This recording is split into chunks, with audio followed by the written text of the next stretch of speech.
بسم الله والحمد لله والصلاة والسلام على رسول الله صلى الله عليه وسلم إن الحمد لله نحمده ونستعينه ونستغفره ونعوذ بالله تعالى من شرور أنفسنا ومن سيئات أعمالنا من يهده الله فلا مضل له ومن يضلل فلا هادي له وأشهد أن لا إله إلا الله وحده لا شريك له وأشهد أن محمدا عبده ورسوله صلى الله عليه وسلم يا أيها الذين آمنوا اتقوا الله حق تقاته ولا تموتن إلا وأنتم مسلمون يا أيها الناس اتقوا ربكم الذي خلقكم من نفس واحدة وخلق منها زوجها وبث منهما رجالا كثيرا ونساء واتقوا الله الذي تساءلون به والأرحام إن الله كان عليكم رقيبا يا أيها الذين آمنوا اتقوا الله وقولوا قولا سديدا يصلح لكم أعمالكم ويغفر لكم ذنوبكم ومن يطع الله ورسوله فقد فاز فوزا عظيما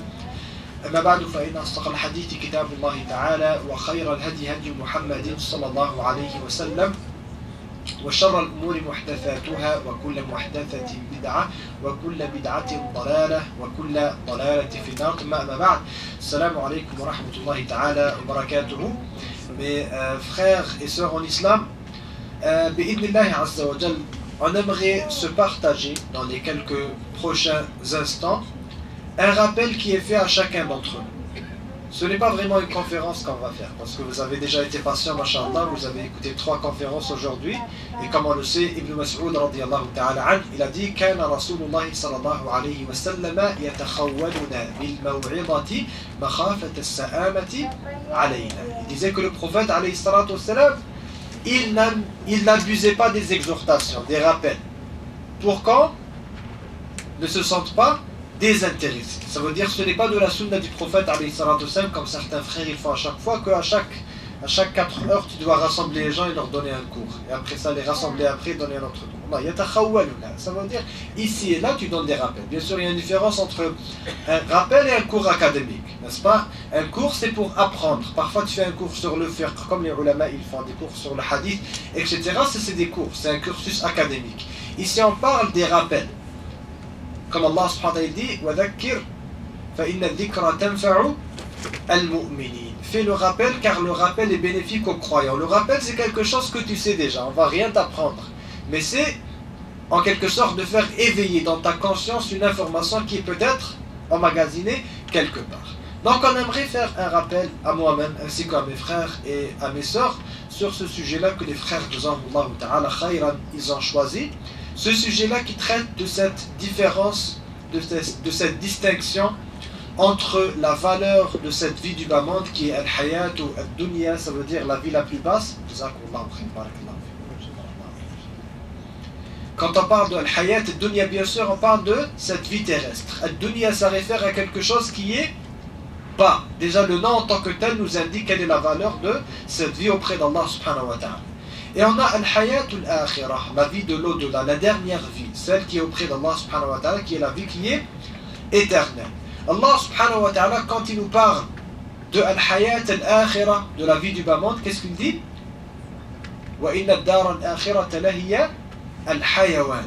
Que la vie de l'au-delà, c'est la vraie vie, pour ceux qui le savent. Et quand Allah subhanahu wa ta'ala, il nous parle de cette vie du bas monde, qu'est-ce qu'il dit subhanahu wa ta'ala?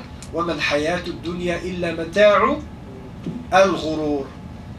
Al-Ghurur, c'est le leurre. Que cette vie du bas monde, ce n'est qu'un leurre. Ce n'est qu'une illusion en quelque sorte. Et en passant ici, avant d'entrer dans le vif du sujet, j'aimerais faire aussi un commentaire sur une erreur que certaines personnes font quand ils interprètent ce genre de verset. Allah subhanahu wa ta'ala n'est pas en train de nous dire que la vie du bas monde en tant que telle, c'est une illusion.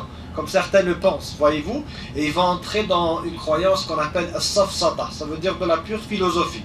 Il te dit que cette table en tant que telle, elle n'existe pas, c'est une illusion. Il y a des philosophes qui prétendent des choses comme ça, que ce n'est que ta vision des choses, ce n'est que ta conception des choses, ton interprétation qui a dit que ça c'est quelque chose que tu peux toucher qui s'appelle du bois.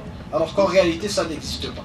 Le pire c'est qu'il y a des soi-disant musulmans qui disent que ça c'est vrai et qui vont utiliser des versets comme ça. Non, Allah subhanahu wa ta'ala, comme on le sait tous, ça c'est une vérité, ça existe. Mais cette vie du bas monde est une illusion, c'est un leurre au sens de sa valeur. Ça veut dire, nous on a tendance à penser que ça c'est une richesse.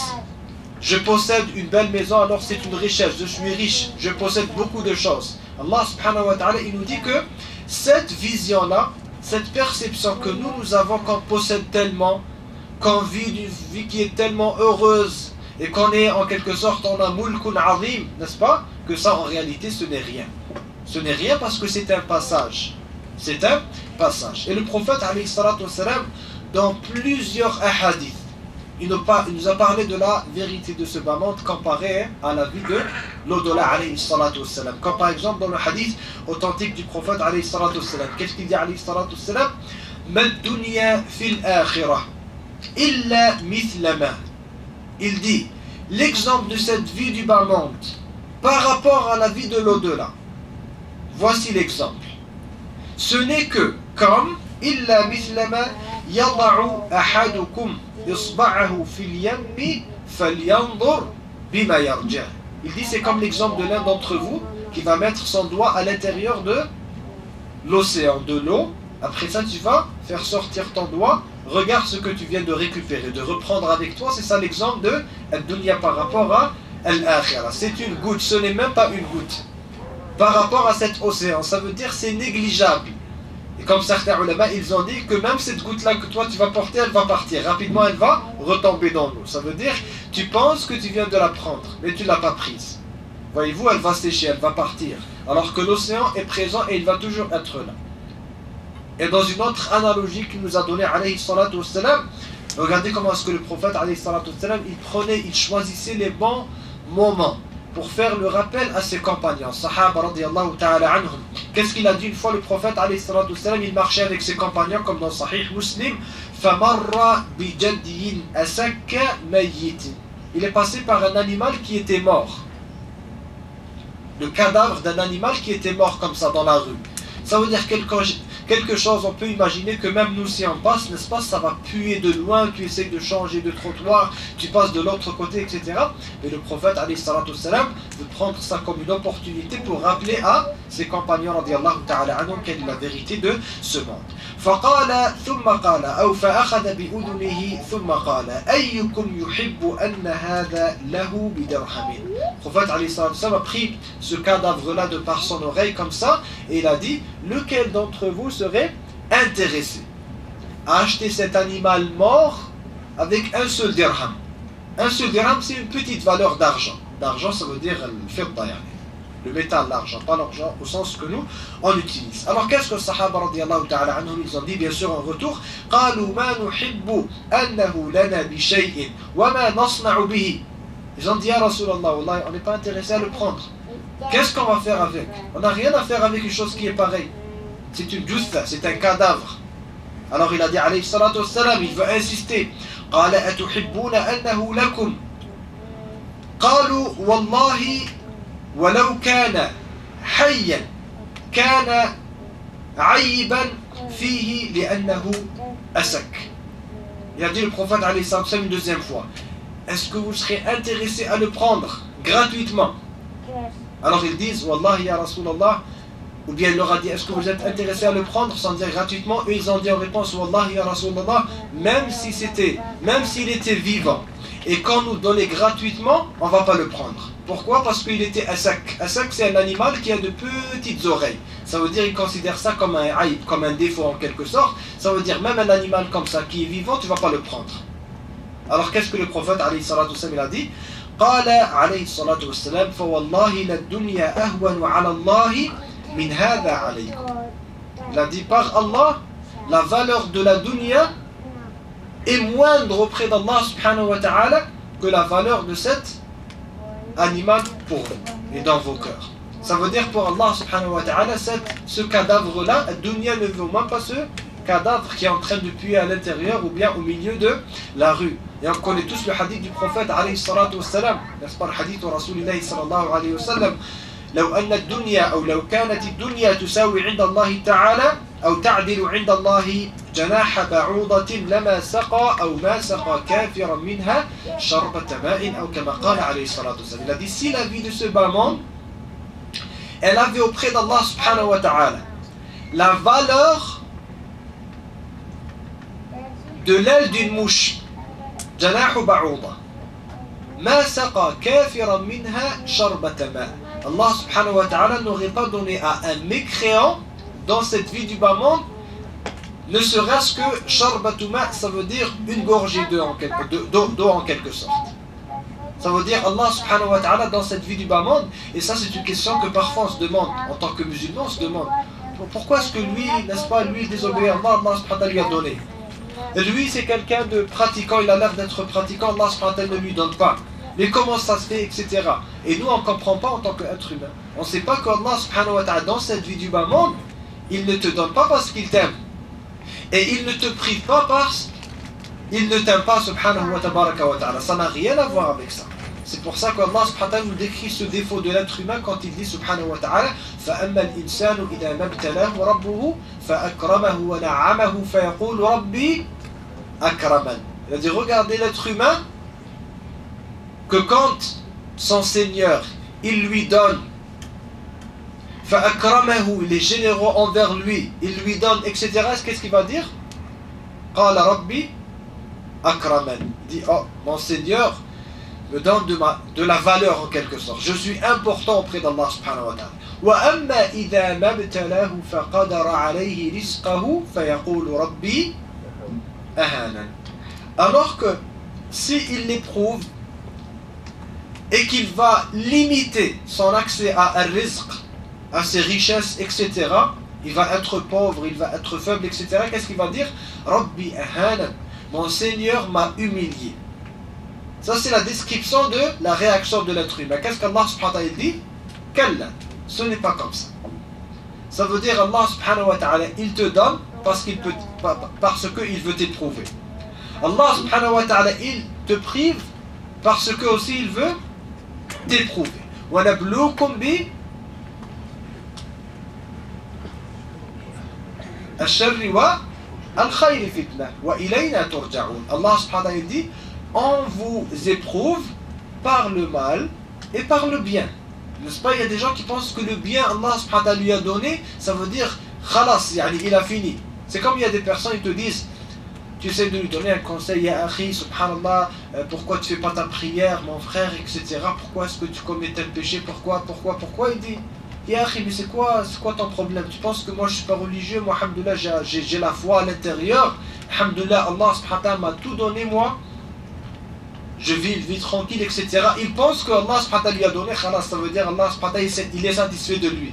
Il n'a pas compris que cette vie c'est un test jusqu'au dernier souffle, jusqu'au jour où on va rencontrer Allah subhanahu wa ta'ala. Wa'bud rabbaka hatta ya'tiyaka al-yaqin, comme Allah subhanahu wa ta'ala il nous dit. Donc, ya ikhwani fillah, on vient de voir quelques hadiths du prophète alayhi salatu wassalam qui nous rappellent que, comme on le sait tous, n'est-ce pas, même dans la logique humaine, parfois la valeur des choses est relative. Voyez-vous, toi tu penses que quelque chose a beaucoup d'importance, alors que c'est parce que tout simplement tu n'as pas comparé à autre chose que tu n'as pas encore découvert. Comme l'imam Ibn al-Qayyim rahimahullah ta'ala dans cet exemple, qu'est-ce qu'il dit? Il dit que l'être humain, il naît, avant de naître, il est dans la matrice de sa mère. Fi batni ummi, pris en charge 24 heures par 24, n'est-ce pas, en sécurité, en paix, nourri, rien à payer, pas de travail, rien. Pris en charge. Qu'est-ce qui va se passer? Il va s'habituer à ce contexte. Et c'est pour ça que, au moment de sa naissance, il va sortir, il va commencer à pleurer. Parce que c'est un changement. Il est choqué, il ne s'attendait pas à ça. Il était très heureux là où il était. N'est-ce pas? Maintenant, il vient de découvrir la vie de Al-Hayat al-Dunya. Ses premiers moments dans cette vie du bas monde, il va découvrir un nouveau rizq dont il n'avait jamais entendu parler auparavant. Le lait de sa mère. Et il va vivre sur le lait de sa mère. Là, il va oublier la vie qu'il avait à l'intérieur du ventre de sa mère. Khalas, ce n'est plus important. Après ça, qu'est-ce qu'il va avoir? Il nous dit l'imam Ibn al-Qayyim rahimahullah ta'ala, al-fitam. Un jour ou l'autre, la mère devra cesser de l'allaiter. Il est devenu âgé. Est-ce qu'il va commencer à pleurer? Oui. C'est parce qu'il était habitué maintenant au lait de sa mère. Il ne pense pas qu'il y a quelque chose de meilleur que le lait de sa mère. Maintenant, il va commencer, il va découvrir quelque chose de nouveau. Les différentes formes de nourriture, etc., etc., etc. Il est habitué à ça. Et pour le croyant, bien sûr, parce que c'est là où ça va être, c'est là le carrefour en quelque sorte. C'est la prochaine étape. Al-intiqalu mina ad-dari dunya ila dari al-akhirah. Le moment de la mort. Et c'est de là où les expériences vont se distinguer. Avant ça, tous les êtres humains passent en général par les mêmes étapes. Là, le mécréant, c'est là où il va dégringoler encore une fois. Et le croyant, parce qu'il ne sait pas qu'est-ce qu'il va avoir juste après ça, c'est l'instant de sa mort, il a peur. Même le croyant, il a peur. N'est-ce pas, Aïcha radiallahu ta'ala anha, qui est Umm al-Mu'minin, elle a demandé au prophète sallallahu alayhi wa sallam, Malana nakrahu al-maut, ya Rasulallah sallallahu alayhi wa sallam. Le croyant, il a peur, il ne sait pas qu'est-ce qu'il va y avoir après la mort. C'est pour ça qu'Allah subhanahu wa ta'ala, il lui envoie à ce moment, comme Allah subhanahu wa ta'ala nous dit, Inna alladhina qalu rabbuna Allah thumma istaqamu tatanazzalu alayhim al-malaikatu alla takhafu wa la tahzanu wa abshiru bil jannati allati kuntum tu'adun. Que ceux qui ont cru en Allah subhanahu wa ta'ala, ils ont l'iman, après ça ils se sont tenus sur le chemin de la droiture, thumma istaqamu, qu'est-ce qui va se passer? Allah subhanahu wa ta'ala va leur envoyer comme support, ça veut dire au moment de leur mort, les anges, al-malaika alayhi salam, pour en quelque sorte les calmer.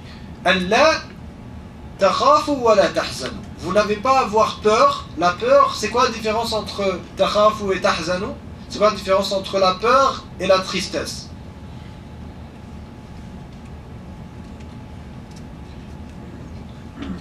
La peur, c'est de quelque chose qui est dans le futur. Allah takhafu mimma tastaqbilunahu min amrikum. Voyez-vous, le croyant, il a peur de qu'est-ce qui va se passer après. Wa abshiru bil jannati allati kuntum tu'adun. On vous annonce la bonne nouvelle du paradis qu'Allah subhanahu wa ta'ala vous a promis. Et la tahzanu, la tristesse, c'est sur quelque chose qui est derrière toi. Ça veut dire, ne soyez pas triste que vous allez laisser derrière vous le hayat dunya et vos familles et vos enfants, etc. Allah subhanahu wa ta'ala yatawallahum bihifdhihi subhanahu wa tabaraka wa ta'ala. Il va les prendre en charge subhanahu wa tabaraka wa ta'ala. Voyez-vous donc, parfois notre perception des choses elle est relative. Tu ne connais qu'une petite réalité, c'est pour ça qu'on pense que ce que nous on connaît c'est ça, il ne peut pas y avoir quelque chose de meilleur.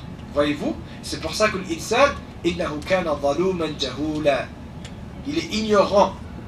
Et c'est là où intervient bien sûr la foi, al-imanu billahi azza wa jal, al-imanu bil yawm al-akhir, la question de al-yaqin, la certitude de croire en l'invisible, alladhina yu'minuna bil ghayb, quelque chose que nous on n'a pas vu mais on a confiance en Allah subhanahu wa ta'ala. On sait que parce qu'Allah subhanahu wa ta'ala nous a promis une telle chose, c'est une chose qui est véridique. Vous avez probablement entendu parler, subhanallah, ça c'est quelques signes qu'Allah subhanahu wa ta'ala nous envoie parfois même dans cette vie du bas-monde.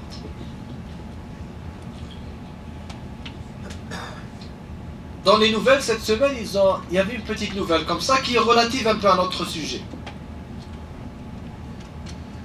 En Angleterre, ils ont trouvé les restes d'un corps d'un être humain sous un parking. Le terrain, c'était un parking pour les voitures. Je ne sais pas comment ils ont fait. Quelqu'un voulait trouver un trésor. Allah ta'ala. Qu'est-ce qu'ils faisaient exactement? Il y a des restes d'un cadavre humain, des os qui étaient sous la terre, enterrés sous ce parking. Ils les ont pris, ils ont fait des études, etc. Des experts, des scientifiques. Ils ont fait leur analyse d'ADN, etc. Ils ont trouvé, subhanallah, que ce corps-là datait de plus de 500 ans, et que vous savez quoi? C'était le corps de l'un des rois d'Angleterre. L'un des rois d'Angleterre. Ils ont même cité son nom, j'ai oublié c'était quoi son nom. Afon? Charles VI? Richard VI. Hein? Le troisième Richard. Le troisième Richard, pas le sixième. Ala kulli hal. Ce qui importe ici, c'est quoi? Aujourd'hui, tu es un roi. Imaginez dans leur temps, bien sûr, un roi. Et on peut avoir tendance à penser le contraire, mais ce n'est pas vrai. Les rois dans le temps, ce n'est pas comme les rois de nos jours. La puissance qu'ils avaient, le moule qu'ils avaient, c'était beaucoup plus grand que de nos jours. De nos jours, c'est rien. Les gens sont élus, ils montent, ils descendent. La reine d'Angleterre, n'est-ce pas? C'est un peu symbolique. Elle possède sans posséder grande chose, parce qu'il y a tout un système et des lois, etc. Dans le temps, un roi, il fait ce qu'il veut. Al-Ubbaha et Al-Azama, etc. Qui pourrait lui dire, qui aurait pu lui dire il y a de cela 500 années que toi, dans 500 ans, dans 5 siècles, tu vas passer du monde dans lequel tu vis maintenant, dans toute cette richesse, tu vas passer à vivre dans un endroit sur lequel même les voitures vont passer sur ton cadavre. C'est un parking pour les voitures. Mais c'est ça la vérité de Al-Hayat Al-Dunya. Et Allah subhanahu wa ta'ala, il nous rappelle ça quand il nous parle même de la création de notre premier père, Adam alayhi salam. وَلَقَدْ خَلَقْنَا الْإِنسَانَ مِنْ سُلَالَةٍ مِنْ طِينٍ, que l'être humain il a été créé à partir d'argile et à partir d'eau, comme le prophète alayhi salam l'a dit, min ma. Et l'argile et l'eau c'est la même chose parce que ça vient de la terre. La terre plus de l'eau, on a l'argile. Et c'est pour ça que dans d'autres textes, Allah subhanahu wa ta'ala nous parle de la terre. Minha khalaqnakum wa fiha nu'idukum wa minha nukhrijukum taratan ukhra. L'être humain il a été créé à partir de la terre. Et après ça, Allah subhanahu wa ta'ala dit, et c'est à l'intérieur de cette terre qu'on va vous remettre encore une fois. Et c'est de cette terre qu'on va vous faire naître une troisième fois, ça veut dire pour le jour dernier. Ça veut dire l'être humain ce n'est rien. Tout est une affaire de terre. Vous savez quand Iblis, comme le prophète alayhi salam nous a informé dans le hadith authentique, Iblis, quand il a vu Adam alayhi salam, bien sûr Shaitan il existait avant Adam alayhi salam. Allah subhanahu wa ta'ala il a créé Adam alayhi salam. Il a créé son corps avant tout, avant de mettre l'âme à l'intérieur du corps de Adam alayhi salam. Et Allah subhanahu wa ta'ala a mis le corps de Adam alayhi salam par terre, comme dans le hadith du prophète alayhi salatu wassalam, dans le paradis. C'était juste un corps, de l'argile, frais. Alors Iblis, il est venu et il vient de voir quelque chose de nouveau. Il n'a jamais vu ça auparavant. Il commence à faire l'analyse de cette nouvelle créature. Et comme on disait aux frères, subhanallah, Iblis est le premier opportuniste de l'histoire. Il commence à regarder, analyser le corps de Adam alayhi salam. Il veut trouver quelque chose, une opportunité. Alors il a pensé. Il a remarqué que le corps de Adam alayhi salam était adjwaf. Vous savez qu'est-ce que ça veut dire adjwaf? Adjwaf, c'est n'importe quel matériel, n'importe quel corps qui contient un vide à l'intérieur. Voyez-vous? Donc, cette table par exemple, si on prend un morceau de bois, le morceau de bois en tant que tel, un morceau uni, ce n'est pas adjwaf. C'est du bois du début jusqu'à la fin. Tandis que ce verre par exemple, il est adjwaf. Ça veut dire que tu enlèves l'eau, il va y avoir de l'air à l'intérieur. Voyez-vous? Donc il y a un vide à l'intérieur. L'être humain, il y a un vide à l'intérieur de lui-même. Il y a de l'air. Qu'est-ce que Iblis il a déduit de ça?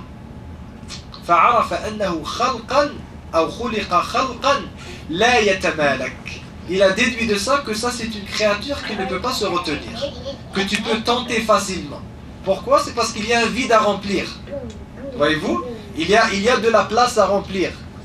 Ça veut dire Iblis déjà dès maintenant il va commencer à faire du business avec ce vide des êtres humains. C'est pour ça qu'Allah subhanahu wa ta'ala nous dit innahu lakum aduwwun mubin. C'est ça ce que Iblis il utilise à chaque fois. En majorité des cas c'est ash-shahawat. Ça veut dire qu'il veut remplir cet intérieur de l'être humain. Que Allah subhanahu wa ta'ala en réalité et que le prophète alayhi salatu wassalam nous a informé à l'avance que ce vide là on ne va jamais le remplir. Ce vide on ne va jamais le remplir. Il y a seulement une seule chose qui va le remplir ce vide. Il dit alayhi salatu wassalam que si l'être humain avait une vallée qui était pleine d'or, il aurait demandé une rivière pleine d'or, il aurait cherché et souhaité avoir une deuxième. Et s'il avait 2 rivières pleines d'or, il aurait cherché à avoir une troisième. Et ainsi de suite. Après ça, il dit alayhi salatu wassalam وَلَنْ يَمْلَأَ فَاهُ إِلَّا alors qu'en réalité la seule chose qui va remplir sa bouche, il dit alayhi salatu wassalam, c'est la terre. Ça veut dire dans notre temple, c'est la seule chose qui va remplir le vide à l'intérieur pleinement. C'est la terre. Voyez-vous, donc dans cette vie du bas monde, est-ce que vous avez vu quelqu'un riche comme ça qui a pu se remplir à l'intérieur d'or? Il met de l'or à l'intérieur, il dit ça y est, je suis satisfait maintenant, je suis plein d'or à l'intérieur, jusqu'à ma bouche. Impossible.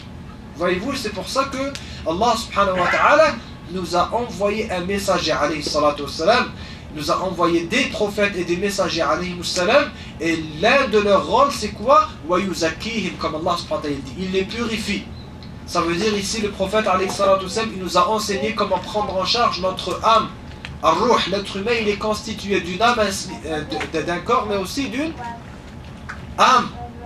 Et le problème c'est que notre corps, avec la pesanteur, il nous fait descendre encore une fois vers son origine, qui est la terre. Il cherche toujours la terre, il cherche toujours le matériel.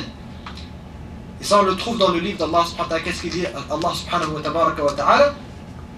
Ya ayyuha alladhina amanu ma lakum idha qila lakum unfiru fi sabilillahi idh thaqaltum ila الأرض أرضيتم بالحياة الدنيا من الآخرة فما متاع الحياة الدنيا في الآخرة إلا قليل. Qu'est-ce que ça veut dire إذ ثاقلتم إلى الأرض? N'est-ce pas? Quand parfois n'importe quel ta'a qu'on veut faire, quand on manque de iman, qu'est-ce qu'il y a? On se sent pas paresseux, mais c'est lourd. C'est comme certains des salaf radiyallahu ta'ala anhum, ils ont dit wal-iyad billahi ta'ala qu'Allah subhanahu wa ta'ala nous en préserve, ils ont dit la tilawatul qur'ani athqalu 'ala al-munafiqi min haml al-hajar. Ils ont dit la récitation du Coran c'est plus lourd sur les épaules de l'hypocrite que de porter des roches. Ça veut dire, dis-lui, va porter des roches, il va te dire, oui, je préfère le faire que de m'asseoir comme ça et lire le Coran al-Karim ou al-Iyadu billahi ta'ala. Pourquoi? C'est al-Shaytan. C'est al-Shaytan qui nous rappelle cette origine-là qui est la terre, qu'on veut toujours chercher ce qui est en bas, ce qui est en bas, ce qui est en bas. Et Allah subhanahu wa ta'ala nous rappelle le contraire. Wal-akhiratu khayrun wa abqa. Que l'au-delà se distingue par deux choses. L'au-delà c'est meilleur. L'au-delà c'est meilleur. Et l'au-delà, ça reste plus longtemps, c'est éternel. Darul Khulud. C'est pour ça que certains ulama du passé, ils ont dit, logiquement comme ça, si la dunya, si cette vie du bas monde, c'était de l'or, et que la vie de l'au-delà, c'était du bois, celui qui est censé va choisir la vie de l'au-delà. C'est parce que cette vie du bas monde serait de l'or qui est temporaire, alors que la vie de l'au-delà serait du bois qui soit, ou bien qui est éternel en quelque sorte.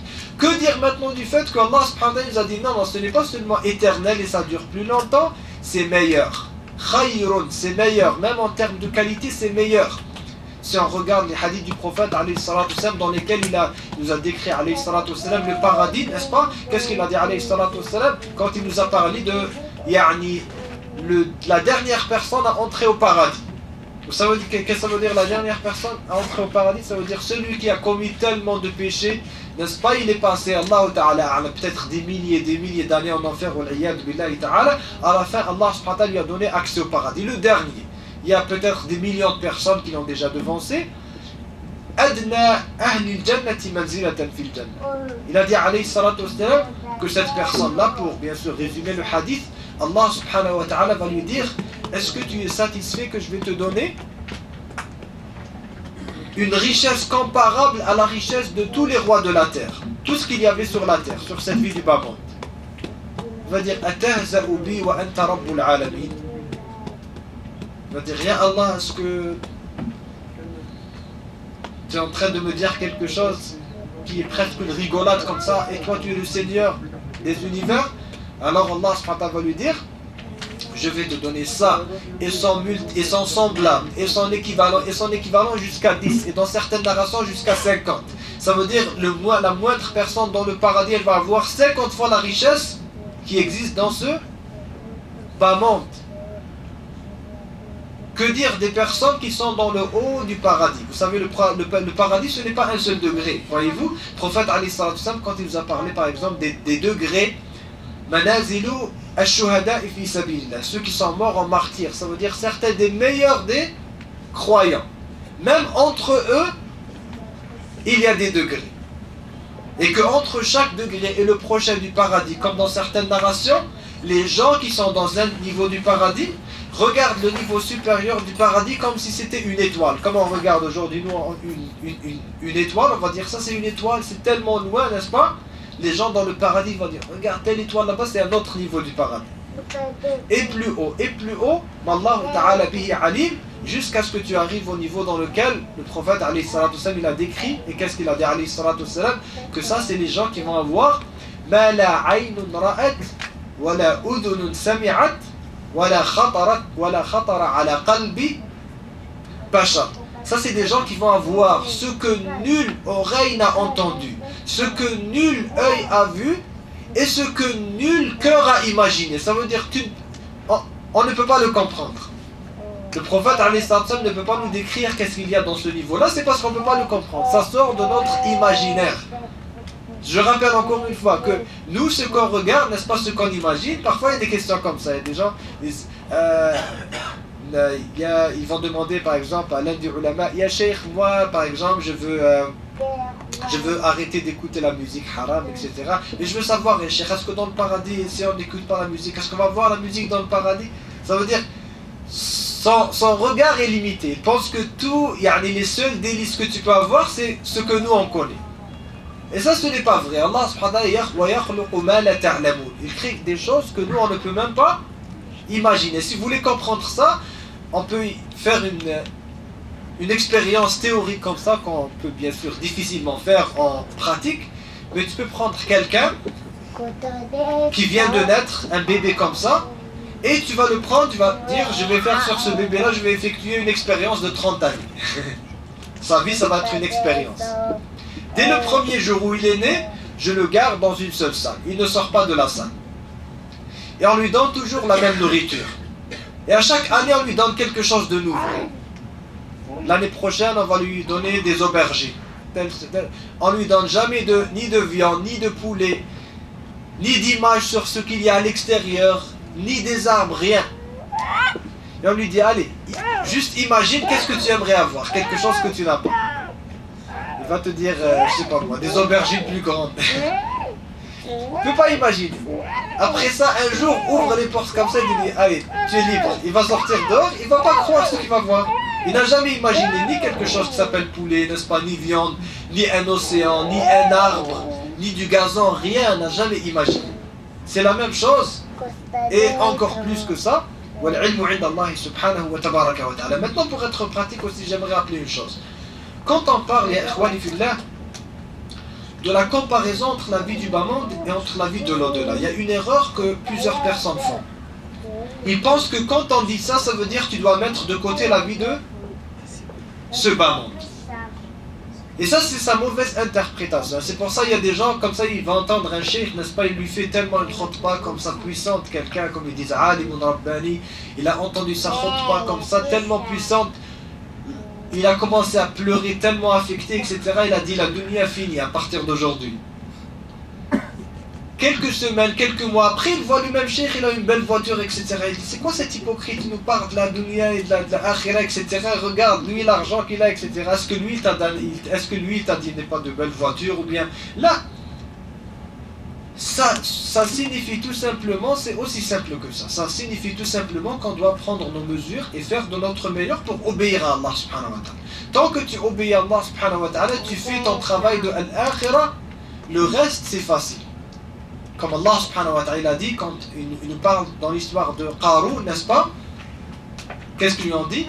وَابْتَغِ فِي مَا آتَاكَ اللَّهُ الدَّارَ الْآخِرَةَ وَلَا تَنْسَ نَصِيبَكَ مِنَ الدُّنْيَا وَأَحْسِنْ كَمَا أَحْسَنَ اللَّهُ إِلَيْكَ وَلَا تَبْغِ الْفَسَادَ فِي الْأَرْضِ. Ils lui ont dit, ça c'était un homme qui était riche, qui avait de la richesse, etc. Qarun, les gens de son peuple qui étaient un peu doués de raison et de ilm et de science, ils ont voulu lui donner un rappel, parce qu'il était dans la tyrannie, il a oublié Allah subhanahu wa ta'ala. Ils ont dit, وَابْتَغِ فِي مَا آتَاكَ اللَّهُ الدَّارَ الْآخِرَةَ. Utilise les richesses que Allah subhanahu wa ta'ala t'a données, utilise-les pour construire ta vie de l'au-delà. Et n'oublie pas ton droit de cette vie du bas monde. Ça veut dire, n'oublie pas que tu as aussi une vie du bas monde ici, parce que la vie du bas monde, c'est le moyen vers l'au-delà. Tu ne peux pas réussir l'au-delà en général si ta dunya, elle n'est pas réussi. Ça veut dire celui qui ne travaille pas, le paresseux, etc. C'est pas si quelqu'un va dire, moi, Wallah, pour le restant de ma vie, je vais venir au masjid, je vais faire le dhikr d'Allah, subhanahu wa ta'ala, nuit au jour, etc. Peut-être que si tu es seul, tu n'as pas de responsabilité, etc., peut-être tu pourras le faire. Mais si tu as une famille, etc., est-ce que tu peux le faire? Non, tu as des engagements. Tu vas finir tôt ou tard par dire je n'ai plus d'argent, je vais devoir m'endetter, etc. Un jour tu vas dire j'arrête tout ça, je vais chercher 3 emplois parce que j'ai des dettes à rembourser. Donc parce que tu viens de corrompre ta vie du bas monde, tu vas corrompre ta vie de l'akhirah, tu n'auras plus de temps pour Allah subhanahu wa ta'ala. Mais ici c'est le sens, c'est quoi? Fais de la vie de l'au-delà l'essentiel, l'objectif principal, et après ça Allah subhanahu wa ta'ala nous demande par la suite, et n'oublie pas ta vie du bas monde. Tant que cette vie du bas monde elle est dans le cadre du halal, tant qu'elle ne te fait pas oublier Allah subhanahu wa ta'ala fi buyutin adina Allahu an turfa. Et après ça qu'est-ce qu'il nous dit subhanahu wa ta'ala? Rijalun, c'est qui les gens qui viennent dans les mosquées, Allah subhanahu wa ta'ala il les décrit. Et ça c'est principalement les gens de as-sahaba radiyallahu anhum et ceux qui les suivent par la suite. Hum man nazalat fihim fil asl.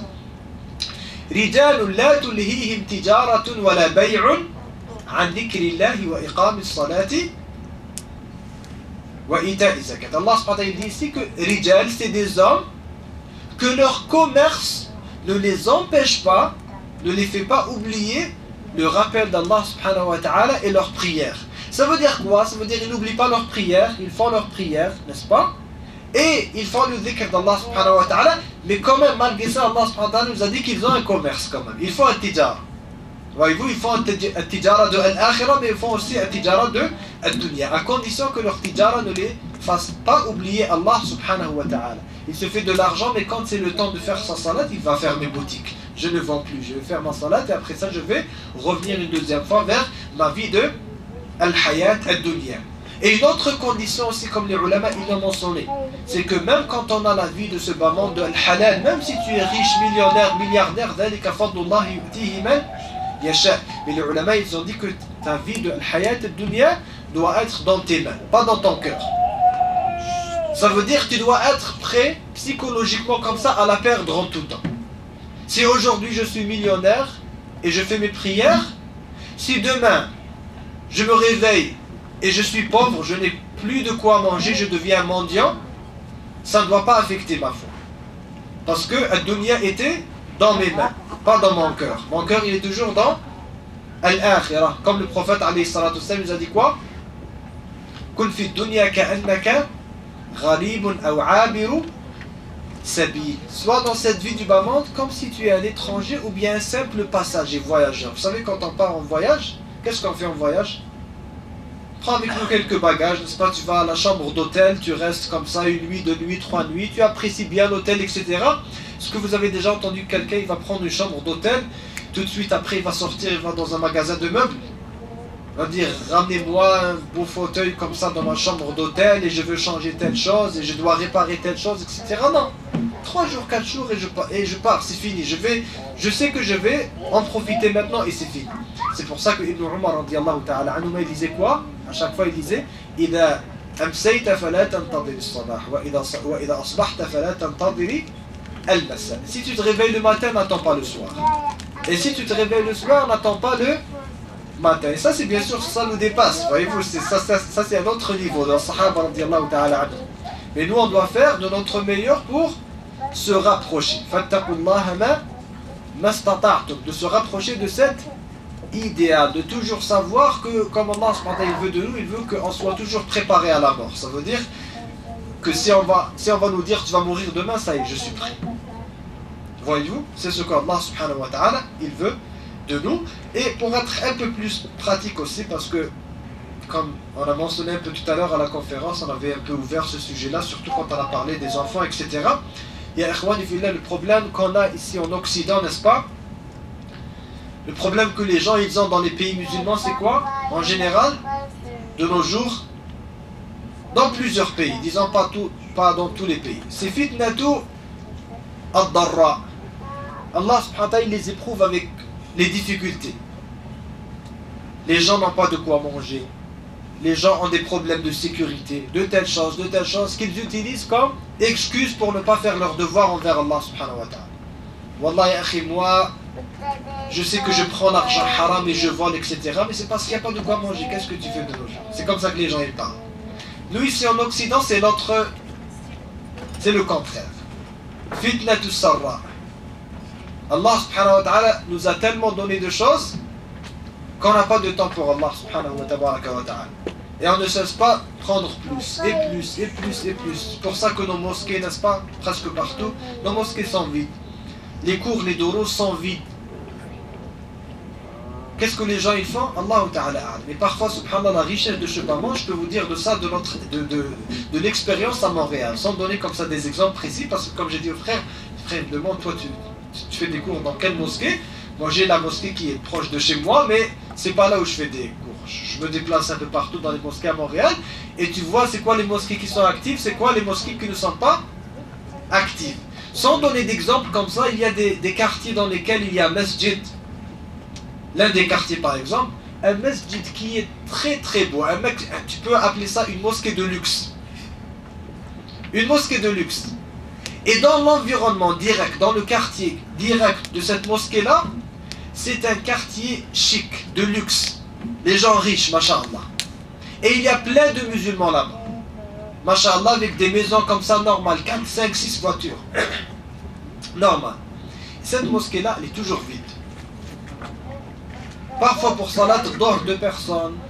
Parfois la prière ne se fait même pas. Jumu'ah c'est plein, mashallah, parce que tout le monde vient le Jumu'ah. Donc tu peux voir que la communauté est grande. Mais voyez-vous, les gens, avec tout ce confort que tu as, la belle maison, etc., etc., comme Allah subhanahu wa ta'ala a dit, c'est tellement confortable que c'est difficile pour toi d'aller faire la prière. Et tu vas dans d'autres quartiers où le nombre de musulmans est égal, mais les gens sont beaucoup moins aisés, disons, vivent une vie qui est un peu plus équilibre, et machallah, la mosquée elle est pleine pour salat ou jama'a. Tout ça pour dire que parfois, ad-dunya, si on ne fait pas attention, ça nous éloigne d'Allah subhanahu wa ta'ala, wa l'iyadu billahi subhanahu wa ta'ala. Donc on doit faire très très attention. On doit faire très très attention. Celui qui ne fait pas son travail pour donner du temps à Allah subhanahu wa ta'ala, du temps pour apprendre sa religion, du temps pour être avec ses frères en islam. Le frère, est-ce qu'il est le frère qui était avec nous à Montréal avant, qui était avec nous à l'université, ça fait 6-7 ans comme ça à l'école polytechnique. À Montréal, il faisait, les frères là-bas, à l'association, ils faisaient la halaqa du vendredi. Le vendredi soir comme ça, 7h ou quelque chose, Riyad al-Salihin. Alors, il disait à tous les musulmans, venez à la halaqa. C'est toujours 7 personnes, 8 personnes seulement. L'école polytechnique à Montréal, c'est presque, ils vont presque l'appeler l'école polytechnique du Maghreb. C'est plein de musulmans. Et après ça, c'est 7, 8 personnes qui viennent. Pourquoi? Alors qu'il n'y a ni cours ni rien, c'est le vendredi soir. Subhanallah, tu vas demander à tes frères, tu croises comme ça des frères dans le couloir.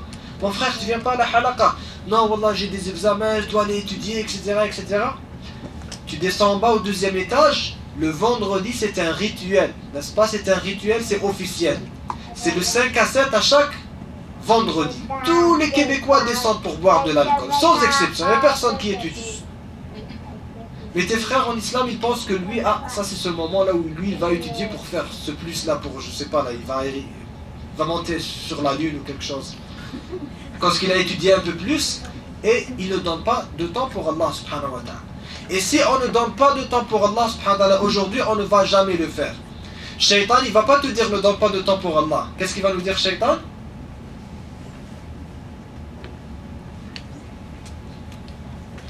Une autre fois, attends un peu, une autre fois, attends un peu, n'est-ce pas?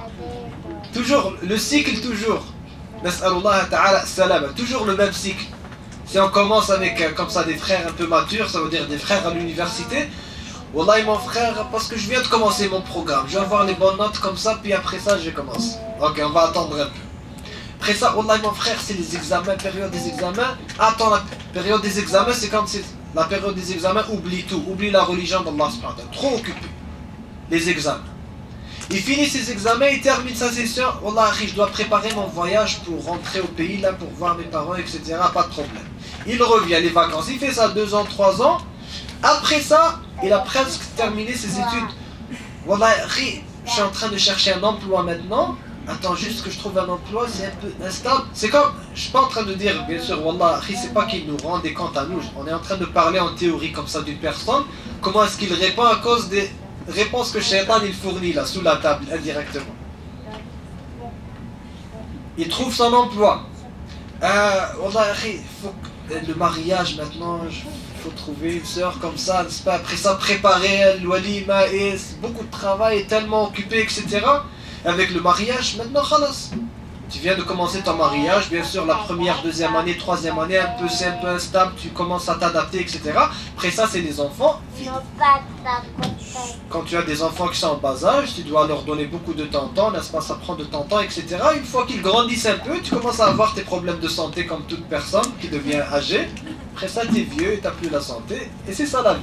La vie avance rapidement, voyez-vous? Donc, parfois, si on ne veut pas changer sur le champ, ça ne va jamais changer, qu'Allah subhanahu wa ta'ala nous guide vers le droit chemin subhanahu wa ta'ala, wallahu ta'ala, a'la wa a'la.